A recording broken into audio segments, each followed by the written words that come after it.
Well, NASA has successfully launched Artemis II mission, and the focus shifts to the crew inside the Orion spacecraft. It's now traveling through space as we speak and is comprised of two parts. Now, the crew module on top and the service module below, which houses the engine, power, and life support systems. And the crew module is where the 4 astronauts will live and work for up to 10 days. A step inside, and it's about the size of 2 minivans put together. It's tight, and privacy is a luxury, but every centimeter is designed for efficiency and safety. It's packed with touchscreens, storage lockers, and foldable seating. And this is where the crew will be carrying out critical system checks, testing life support, navigation, and communication systems for future missions. And the astronauts are wearing newly designed Orion suits built for launch and re-entry, but not spacewalks. The bright orange color improves visibility after splashdown or in emergencies. And the suits are lighter, they're more flexible and designed to protect them during the most high-risk phases of the journey. And the experience has definitely leveled up since the 60s. No more tang and tubes. There are nearly 200 menu options, from mac and cheese to brisket, all ready to eat or rehydratable, with even a small food warmer on board. Well, once the astronauts reach the moon, they'll fly around the far side, seeing parts never directly observed by humans before heading back on what's called a free return path. Now, that means the moon's gravity will naturally pull them back towards Earth, even if systems fail. Now, at the end of the mission, the heavily protected Orion will re-enter Earth's atmosphere at speeds of nearly 40,000 kilometers per hour, with temperatures hitting around 2,700 degrees Celsius.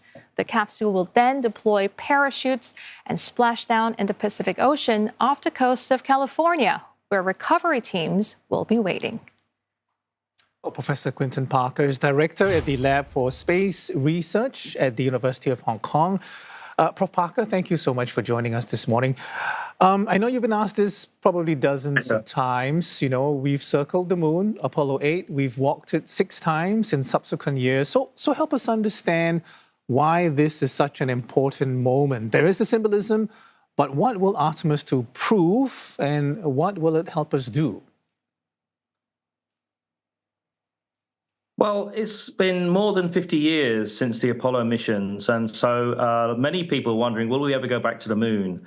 And then the Artemis program was launched, and you have the equivalent Chinese missions now planned for similar times. And so there's a bit of a significance in who will get there first. But this is now because of subsequent missions to the moon. Flybys and other spacecraft have discovered that there are very valuable resources near the lunar South Pole. We're talking about water ice. And of course, water is H2O, and you can convert H2O into both oxygen and hydrogen. So oxygen to breathe and hydrogen as a fuel. So this is now seen as, as part of the plans for permanent lunar bases. You need to understand and map and be near where these resources are. And so whoever gets there first, I think, will, whether it's the American-led Artemis, which is on track at the moment, and the Chinese equivalent, which is at this stage maybe 1 year or so later, they will have tremendous opportunity to, grab those resources, or to map those resources, and to be in charge of those resources potentially. So I think there's a lot at stake here with this Artemis program. This is Artemis II. Artemis I was in 2022, and now we have this exciting mission. They're not landing on the moon, as we all know. They're just going around the moon, but they're going further away from the Earth than ever human has ever been. And I think that's also a significant thing. And just looking at that schematic of the Orion capsule and realizing you've got 4 human beings living in a sort of oversized prison cell almost for 10 days in very close confinement. And with a woman, so there's all, missions have mostly been men. Now, thankfully, there's a female astronaut on board, and that brings its own challenges, of course. But so it's there's so many firsts happening here, and so it's very exciting for me to see this wonderful mission. And the blast off was magnificent. Seeing that live was just fantastic, and bringing back my days when I was a boy of seeing Apollo.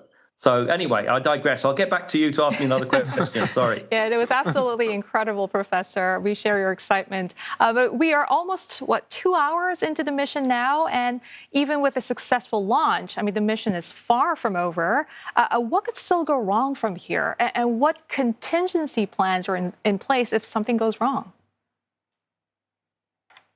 Nothing's going to go wrong. So it's going to be great. But look, as you said, you have that, once you get into cislunar orbit, then you can use the gravity assist of the moon, as you said in your introduction, to bring the capsule back to the direction of the Earth automatically, even without, other assistance. So I think that's a key thing. Look, space activities are inherently risky. Even the Orion spacecraft, this special rocket that's been built by NASA, which is the most powerful rocket they've ever built, and the equivalent that the Chinese have. They're 99% successful, 97 point something for the Chinese, 99 for the Americans. So that's very high success rate. But if that was like aircraft travel, you wouldn't be traveling on a plane if you had a 2% chance of every plane blowing up. So it is inherently risky. Space is a risky business. But it's also so exciting and so important for our future as a species, and so ultimately, and so I think this is a very, very worthwhile pursuit by spacefaring nations. It's not just China and America, of course. Indians have also had successful lunar missions, and Russians in the past. So I think as an overall human species, this kind of great mission for humanity, for science and for progress, I think remains, for me at least, a very important aim. Prof. Parker, going back to your point about the ultimate goal, which is, partly return to the moon and eventually set up a base there. So I'm wondering how specifically Artemis II is going to help in this quest. I mean, when I say that, I mean, is it about safely coming back, safely getting there? Landing on the moon, will all these things be looked at on Artemis II? Yeah, I mean, it's all part of a step-by-step approach for safety and security, and for doing the testing and doing the experiments and performing parts of what's required for the future. You don't do it all in one go. That's very hard and more risky. So you're testing elements of getting to the moon and getting back safely. And once you've done that, you can then think about landing safely. And then once you've done that, you can then think about permanent settlement safely. And so it's incremental, step by step, very well planned. It has to be executed very well indeed. There are contingencies and there's safety protocols, and ultimately it's about the human life and protecting it. So doing it with the lowest risks margins possible. So they're learning, of course. You do something new like this, then you're learning. I mean, the Apollo missions are incredible and extremely risky, and they pulled it off multiple occasions. But it was Apollo 13, of course. But even that had a happy ending. So the ability to think, and now with the AI tools to rapidly go through thousands and thousands, hundreds of thousands of simulations if there is a problem, to then hone in on a safe solution if something does go wrong.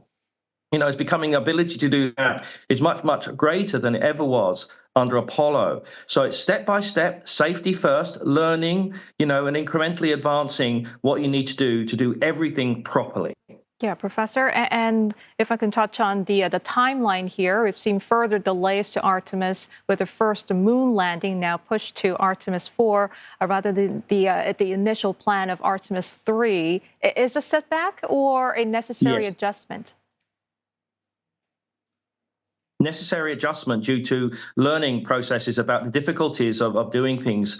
Even with all the modern technologies and modern materials and AI and all these other things, there's a lot has changed in terms of technology, and also our understanding of risk has improved a lot. So now, we're pushing down the risk percentage all the time. And so it's all a part of, the Artemis 3 now is about the docking processes that are needed for the future. And that's going to be tested in low Earth orbit, not going to the moon. And so once that's completed, and then once the lessons learned and the experience of that is secured, then they will have much more confidence in the next step, which is Artemis 4. So it's a very risk averse. I mean, unlike Elon Musk, who keeps blowing up his starships, because of he's got very deep pockets, so he can do that, but he's learning quickly. You can't do that with human spaceflight.